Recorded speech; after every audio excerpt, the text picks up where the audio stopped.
live stream lecture. My name is Julian, and I'm so glad that you are here. So, this past week, I unfortunately lost somebody who was very close to me. And so I've come home for a family emergency, as it were. And I was thinking to myself whether or not I ought to continue this lecture today, whether or not I should cancel it.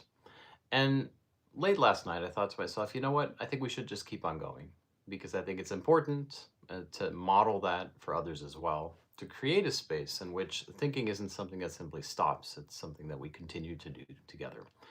And so today, I would like to propose to you some short reflections, some impromptu reflections, if you will, on the nature of death, on how one might overcome one's fear or anxiety, or perhaps even one's suffering when it comes to the idea of death.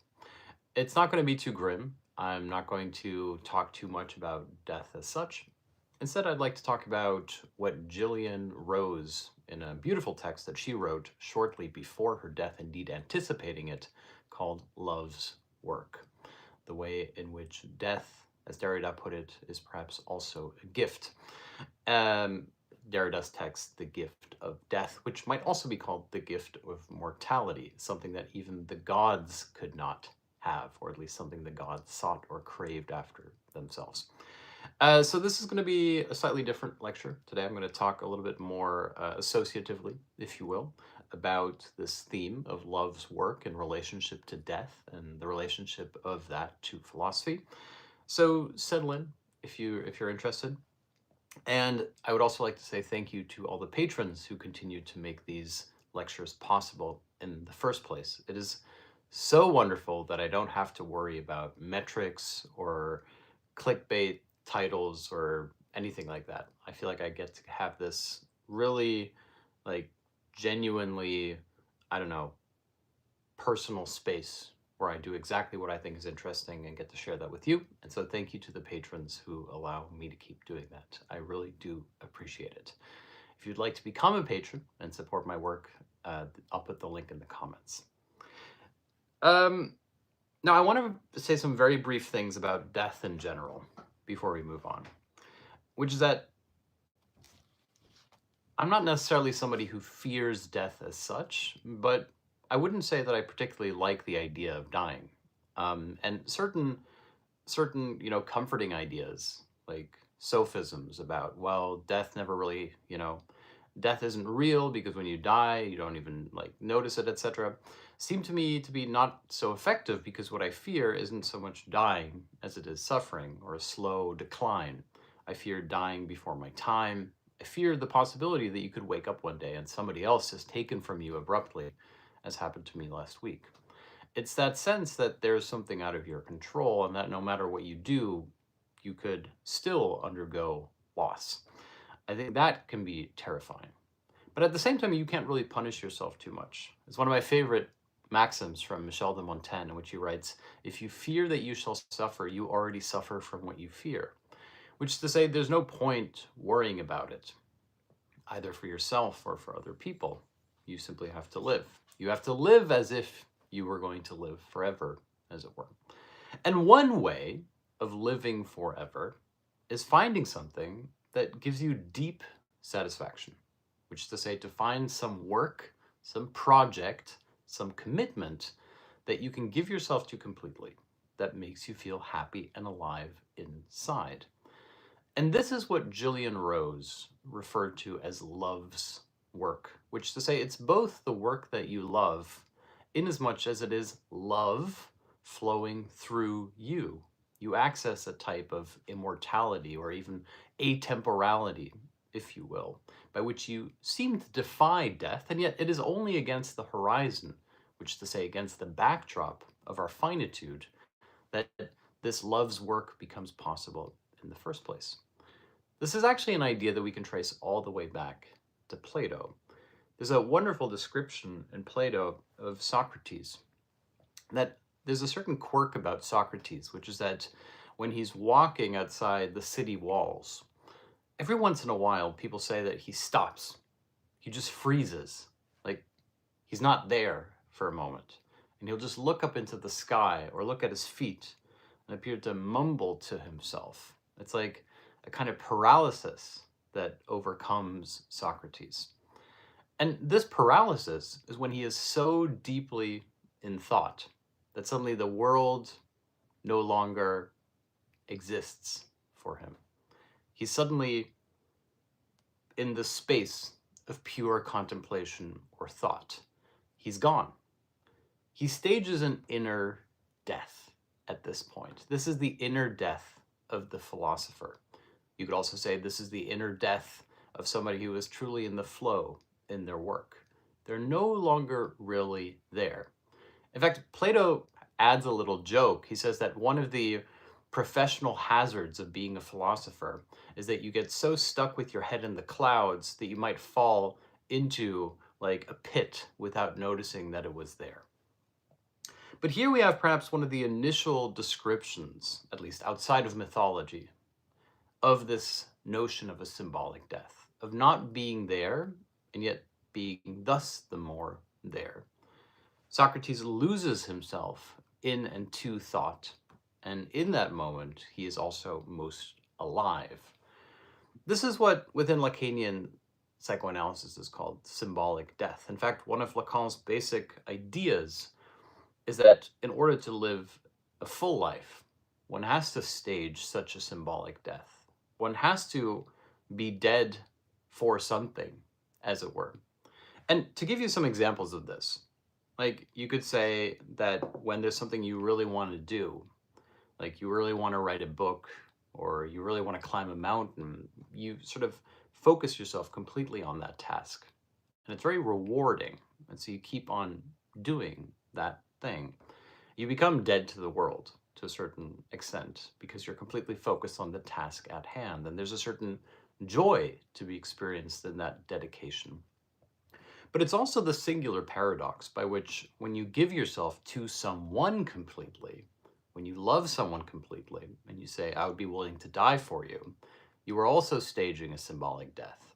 When you say, there's nothing that I wouldn't be willing to do for you, you've already entered into that space of Socrates, as it were, that symbolic death.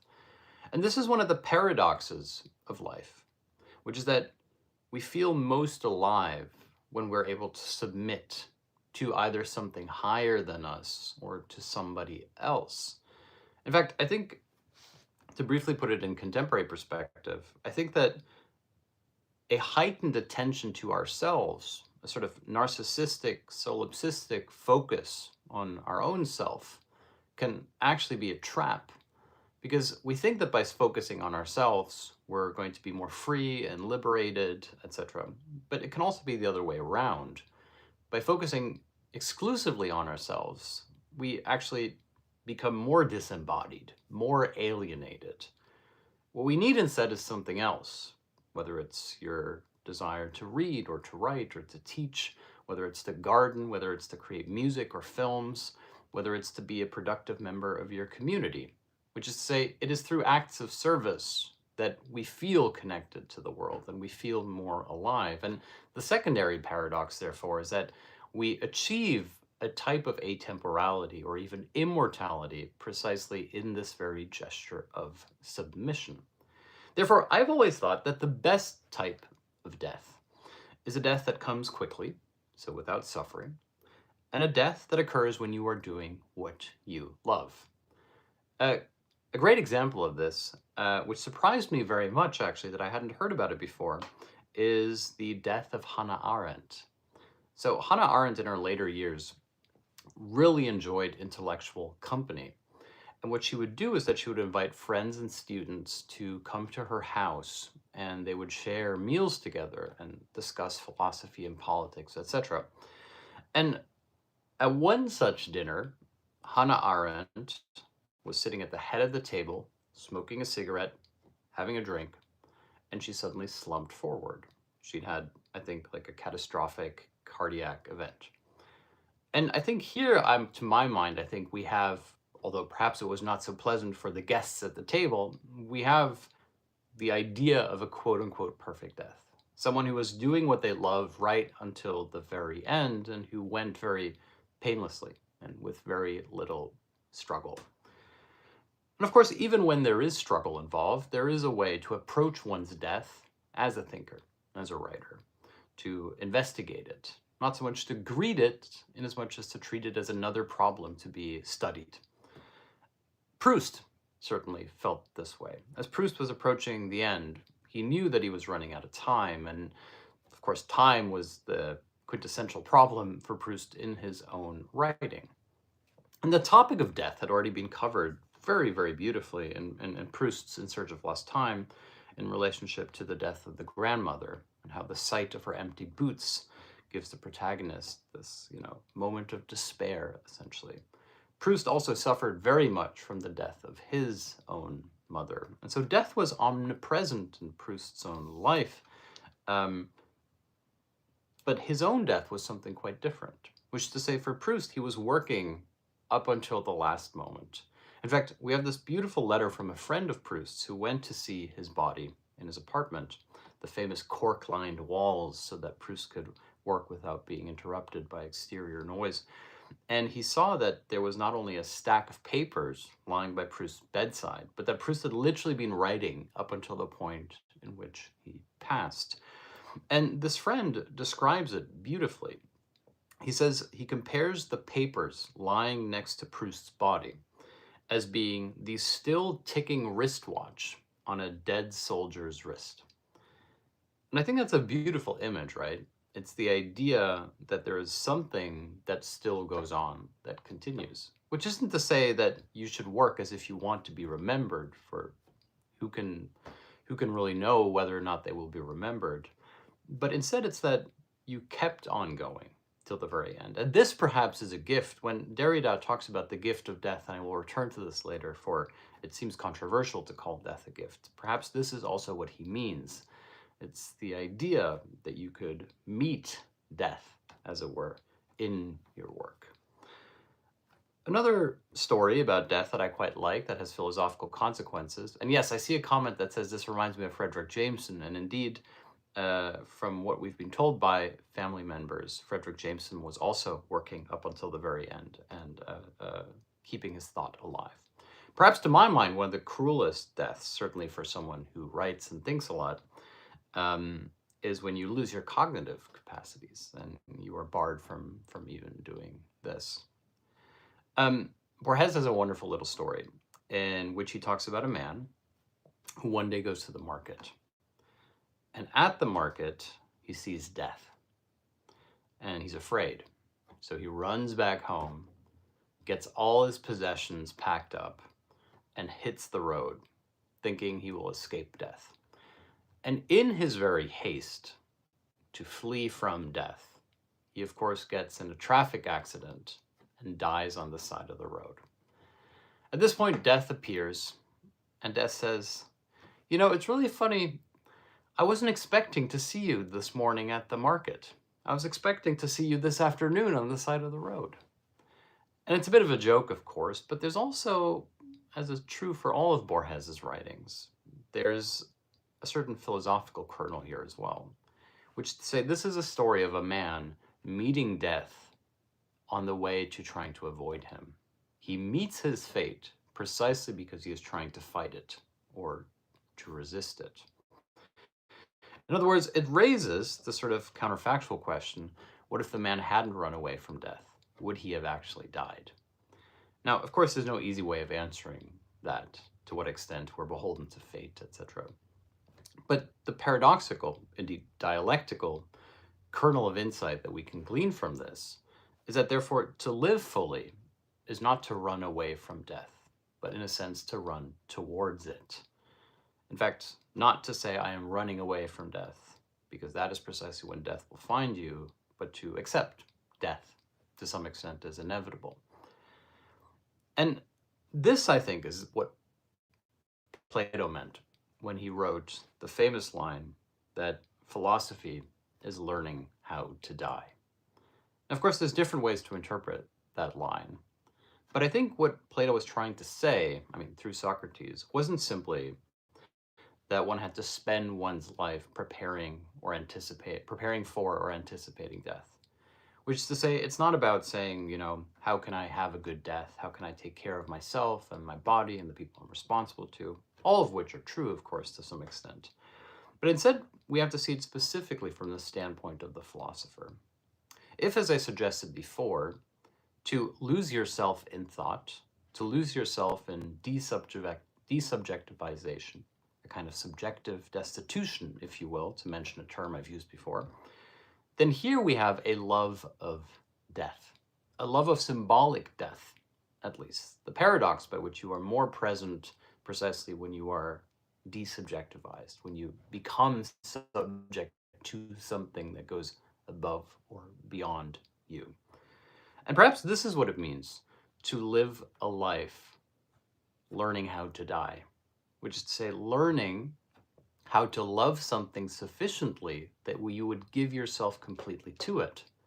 And here we have perhaps a recipe of sorts for how to live, which is that you have to live as if you have nothing to lose. You have to live without looking over your shoulder. You have to give yourself completely to each and every day. You have to give yourself to the people you love. You have to live a life that embraces and seeks earnesty and richness. In fact, that's precisely Gillian Rose's point. As I mentioned before, in her book Love's Work, which she wrote knowing that she would die of cancer, she wrote that one of the most persistent things in her life, and indeed this is what she was known for, was that you have to have the courage to do things with sincerity, to take them seriously. In fact, one of the contemporary, I think, attitudes is a morbid combination of postmodern irony and postmodern cynicism. The two, of course, are two sides of the same coin, because irony says, anything can mean anything, nothing is true. And cynicism says nothing is true, therefore nothing can have meaning. And there's something very destructive, very nihilistic about this combination of irony and cynicism, a kind of fundamentalist cynicism, if you will, that is raised up to a worldview. This is why I believe it was, sorry to go off topic here, but it was Frederick Jameson. I came across this line recently. He said that one of the dangers of contemporary life is that cynicism becomes a metaphysics, which is to say we become so cynical that it becomes a reality warping, if you will, ideology. And we begin living in a cynical ideology. We are living a life that matches and refracts back onto us our very cynicism. Against the idea of cynicism, nihilism, and irony, we have the idea of commitment, the idea of a life of solidarity, the idea of a life in which you give yourself completely to a cause. This can be a personal project as well. This can be dedicating yourself to something that has no end, an artistic, creative, literary, philosophical, political project. They're all but different ways of describing what Gillian Rose calls love's work, giving oneself completely. And I think one has to have a certain courage to do that. It's easy to dip your finger into things a little bit, to dabble, and to never go all the way, which isn't to say that you should have blinders onto the world and become a fundamentalist. But instead it's about saying that it is worth taking things seriously in as much as it is worth taking yourself seriously, and it is worth taking others seriously. One of the fallacies of modern life is that we believe that the world is simply there to be experienced, that we are the passive consumers of reality. Instead, we are the active agents of it. We shape it, and we shape it precisely by means of giving ourselves completely to things, for nothing can be accomplished without complete commitment. You can't half-ass your way through life. And the problem is that many of us feel like as life goes on, we lose the opportunity for change, that the starting gun, if you will, has already shot and that we're already behind. We start seeing life as a race for status and success and recognition, thereby failing to see the obvious truth, which is that contentment and a rich life is right there in front of us for the taking. Now, whatever that looks like for you, I cannot say. For me, it is reading and writing and listening to music and going to movies and creating an educational community around those ideas, making new connections, and therefore finding a way to live. And to some extent, I try to model that for you as a listener, but I can't dictate it. I can't make you live that way. It may be that you're a computer programmer and that what makes you feel alive is creating new systems. But I think that the structural principle is true, which is that to live a good life is to live a life in which you have a dream that sustains you and nourishes you. And that when you have that dream, that project that gives everything you do meaning, then death seems not so bad anymore. Because perhaps the fear of death, if I can speculate for a moment, is also the fear that we haven't lived our life well, that we haven't done what we wanted to do, that we weren't living up to ourselves. And therefore, I think this is what Derrida means by the gift of death. When he talks about the gift of death, he's talking about the opportunity that is given to each and every one of us to live a meaningful life. And a meaningful life isn't measured by the amount of time we get to live, but it's measured by the intensity with which we live, the commitment with which we live, how much we are able to love and to create and to take care of each other and ourselves.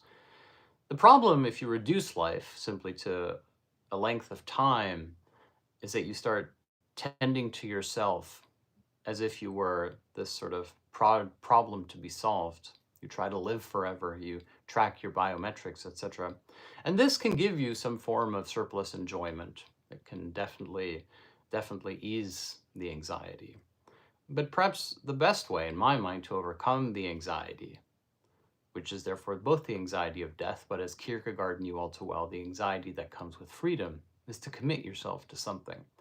And when you commit yourself to something, it's an exclusionary practice, which is to say you are committing yourself to something and not to something else, inasmuch as when you love, you are loving someone and not somebody else. And yet, to my mind, having the courage to do so, having the courage to commit yourself to something and to someone, is a way of living fully and richly. And to briefly go back to Derrida's argument, the gift of death, the question, of course, is, well, who gives us this gift of death? And there's two ways of answering that question. On the one hand, you could say, as Derrida does, that the gods gave it to us, that our Creator gave it to us, as it were. This gift of mortality, this gift of finitude, this gift of being self-aware and self-conscious, which is, of course, a gift of pain. For to love is to experience pain, and the more you love, the more pain you will someday feel. But the secondary way of answering that question is to say that after the so-called death of God, it is us who have to give the death, it is us who have to give the death. I'm struggling with the sentence. After the so-called death of God, it is us who have to gift the gift of death to ourselves, which is to say, we are the ones who have to seek a life of meaning. We are the ones who have to create meaning for ourselves. No one is going to do it for us. And this perhaps is also a gift. The radical insight, if you will, the conclusion that we can draw from Derrida's argument is that this gift of death is therefore twofold.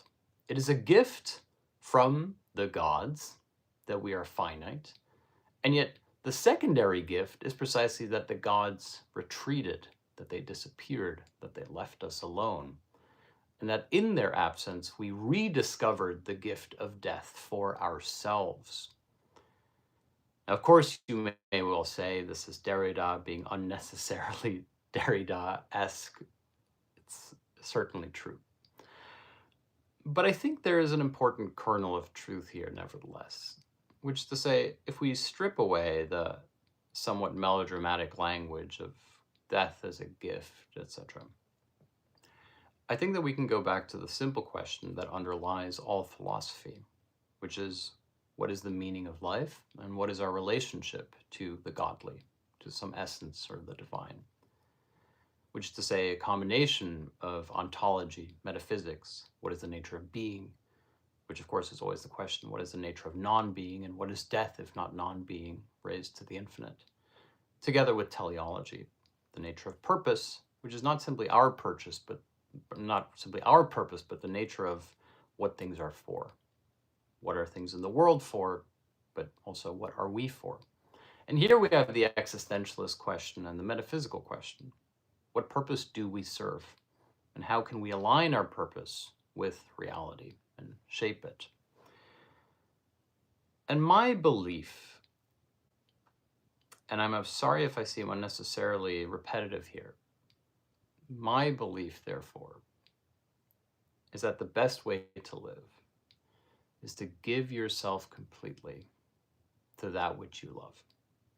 To give yourself completely and without hesitation to the people you love, to the work that you love, and therein achieving a kind of peace within yourself. And I think peace is a big word, but I think everybody knows what it feels like to be at war with yourself, to be in conflict with yourself, to feel like there are certain concessions or compromises that you are making that you don't want to make. And of course, we all have to in some way. We're not all powerful. We don't all have absolute freedom. We all have our constraints. But I do think it's about looking at yourself in the mirror and saying, this is the kind of person I want to be. This is the kind of person who would make my younger self proud. And this is where we go back to one of my favorite themes from anime and manga, which is the idea of the dream. Having a dream that gives your life meaning and structure and purpose and routine. I was recently watching, as some of you may know, one of my favorite anime series, which is One Piece. And I went back to an episode, I don't know, 300 something, where there's an undead member of their crew that joins the crew. I forget what he's called. It's like a sort of dandy skeleton, if you will. And it's a filler episode. And I often think the filler episodes are philosophically quite rich. It's a filler episode in which they're on the ship and they have nothing to do. There is no adventure to be had. And the dandy skeleton is worried that he is an unworthy member of the crew. That they're going to suddenly realize that he's not one of them. And so he tries to be helpful to each of the members of the crew. And in his attempt to be excessively helpful, he ends up frustrating them and actually ruining whatever they were working on. And he becomes increasingly despairing because he's proven to himself that he is worthless and not worthy of being a member of the crew. At which point, one of the characters says, well, what do you do? What is it that you do and want to do? And at this point, he realizes that what he really likes to do is to play music, and he produces a violin, and he begins to play a song. And suddenly, all the other crew members stop what they're doing, and they look at him, and they enjoy and appreciate the music. And this is what it means to have a dream and to live in harmony. It's to do that which makes you feel most alive. And in so doing, creating the space for other people to live their dreams and their best lives.